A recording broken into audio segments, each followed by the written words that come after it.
السلام علیکم ورحمۃ اللہ وبرکاتہ. الحمد للہ وحدہ والصلاة والسلام علی من لا نبی بعدہ وعلی آلہ واصحابہ اجمعین اما بعد.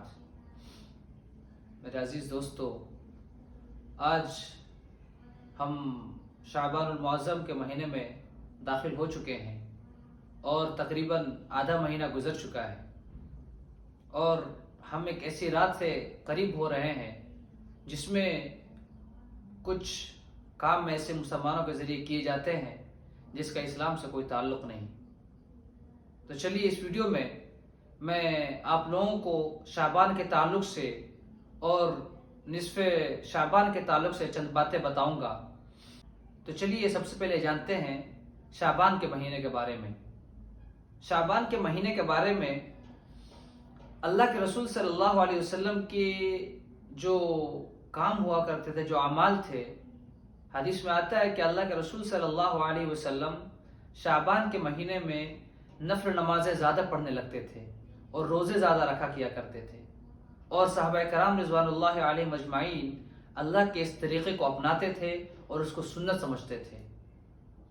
تو زیادہ عبادتیں کرنا اس مہینے کے اندر اور روزے رکھنا ایک سنت ہے. اور اس مہینے کے درمیان میں ایک رات آتی ہے جس کو ہم شب برات کے نام سے جانتے ہیں، جس میں مسلمان طرح طرح سے اس میں خوشیاں مناتے ہیں اور کچھ اعمال کرتے ہیں. اس کے بارے میں تھوڑا ریسرچ کرنے لگا تھا، تو اس میں سب سے پہلی بات جو میں دیکھا وہ یہ کہ جو لفظ ہے شب برات، یہ لفظ خود ایک نیا لفظ ہے. اس کا استعمال نہ یہ قرآن میں ہوا ہے اور نہ یہ حدیث میں. اور اگر آپ دیکھیں اسلام کے اندر جو عیدیں ہیں، اس نام کے پیچھے ایک لاجک ہے. پہلا عید الفطر، اس کے پیچھے لاجک ہے کہ فطرہ انسان دیتا ہے عید کے موقع سے، عید الفطر کے موقع سے اس میں غریبوں کو کچھ پیسے دیے جاتے ہیں، کچھ مال و متاع دیا جاتا ہے ایک طرح سے ہیلپ کے طور پر. تو اس طرح سے اس کا نام عید الفطر پڑ گیا. اور ایک عید الاضحیٰ ہے جس کا لاجک یہ ہے کہ اس دن ہم مسلمان قربانی کرتے ہیں، تو اس طرح سے اس کا نام عید الاضحیٰ پڑ گیا. لیکن یہ جو شب برات ہے، اس کے پیچھے کوئی لاجک ہی نظر نہیں آتا. شب کا مطلب ہوتا ہے رات، اور برات کا مطلب ہوتا ہے نفرت کا اظہار کرنا، چھٹکارا پانا. تو شب برات کا کوئی لاجک سمجھ میں نہیں آتا ہے. چلیے اب اس کے اندر جو کچھ کام مسلمانوں کے ذریعے ہوتے ہیں ہندوستان کے اندر، اس کے بارے میں ہم جانتے ہیں کہ کیا یہ چیزیں اسلام کے اندر ہیں. کیا اللہ کے رسول نے ایسا کام کبھی کیا؟ کیا اللہ کے رسول کے صحابی نے ایسا کام کوئی کیا؟ تو میں اس تعلق سے حدیثیں دیکھ رہا تھا. قرآن میں بہرحال یہ تو چیز ہے ہی نہیں، لیکن حدیث میں جب میں تلاش کیا، بہت سارے حدیثیں میرے سامنے آئیں. ان سب حدیثوں میں اکثر حدیثیں ضعیف تھیں اور کچھ صحیح حدیث تھی، جس میں مجھے ایک صحیح حدیث ملی جو مسند احمد کی روایت میں ہے، جو عبداللہ ابن عمر رضی اللہ تعالیٰ عنہ سے مروی ہے. وہ فرماتے ہیں کہ اللہ کے رسول صلی اللہ علیہ وسلم نے ارشاد فرمایا، یطلع اللہ عز وجل الى خلقه لیلۃ النصف من شعبان فیغفر لعباده الا اثنتین مشاحن وقاتل نفس. رواہ مسند احمد، حدیث نمبر 6353.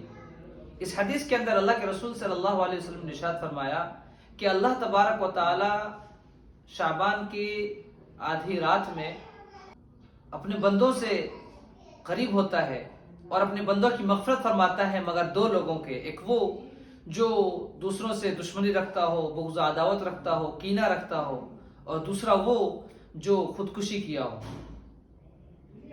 یہ روایت ابن حجر نے اس کو ضعیف قرار دیا ہے، لیکن امام احمد اس کو صحیح کہتے ہیں. تو حدیث کے اندر میں جتنی حدیثیں دیکھا، صحیح ہو یا ضعیف، اور اس حدیث کے اندر بھی آپ دیکھیں تو میں نے اس میں ایک بات سملر پائی، وہ یہ کہ اللہ تبارک و تعالیٰ اس رات میں مغفرت فرماتے ہیں، زیادہ سے زیادہ مغفرت فرماتے ہیں. بس اس سے بڑھ کر اور مجھے کوئی چیز نہیں ملی. لیکن اگر دیکھا جائے مسلمانوں کے اعمال اس رات کے اندر جو مسلمان کرتے ہیں وہ بالکل اسلام سے باہر ہے. اسلام کے اندر اس کا ذرا سا بھی کوئی ثبوت نہیں ملتا.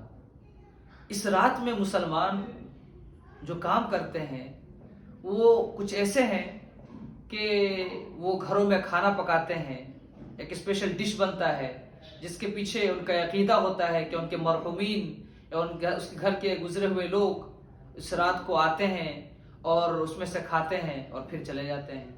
پھر اس کے اندر حلوے بنائے جاتے ہیں اس رات کے اندر, پھر اس رات کو کینڈل جلایا جاتا ہے, موم بتی جلایا جاتا ہے, لوگ قبرستان کی طرف جاتے ہیں رات رات میں. اس کا نہ ہی حدیث کے اندر اس کا کوئی ذکر ہے اور نہ ہی قرآن کے اندر. یہ تو صاف صاف بات ہے کہ اسلام سے باہر ہے, ورنہ اسلام کی اگر کوئی چیز ہوتی تو اس کا ذکر حدیث میں ہوتا, اس کا ذکر قرآن میں ہوتا, لیکن قرآن اور حدیث کہیں بھی اس کا ذکر نہیں پایا جاتا.